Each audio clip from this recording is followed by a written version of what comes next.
Sa ngalan ng Ama, at ng Anak, at ng Espiritu Santo. Amen. Amen. Sumainyo ang Panginoon. At sumayin niyo rin. Magandang umaga po sa inyong lahat. Magandang umaga, Father. At maaari ba pakibati muli ang ating makatabi ng isang magandang umaga. Good morning. Morning. Morning.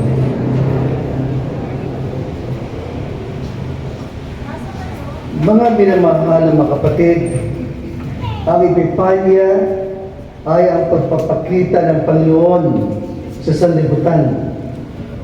Isinilang ni Jesus hindi lamang para sa Israel, kundi pati na rin ang buong sanlibutan na kinakatawan ng mapantas o ang tinatawag po nating tatlong hari o tatlong haring mago.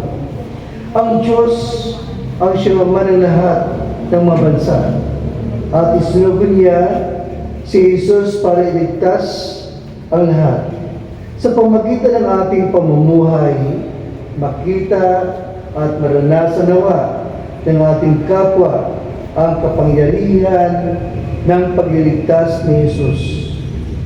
Mga minamahal na mga kapatid, tinipon tayo bilang kaanib ng angka ng Diyos, kaya dumunod tayo sa mawaing Panginoong nagpapatawad na lubos. Sinugong tagapagpagaling sa mga nagsisisi, Panginoon, kaawan mo kami. Panginoon, kaawaan mo kami. Dumating na tapag-anyayang mga makasalalay magsisi, Kristo, kaawan mo kami. Kristo, kaawaan kami.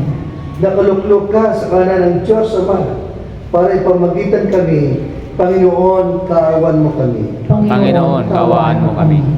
Kaawan tayo ng makapangyarihan Diyos, patawarin tayo sa ating mga kasalanan, at patubayan tayo sa buhay na walang hanggan.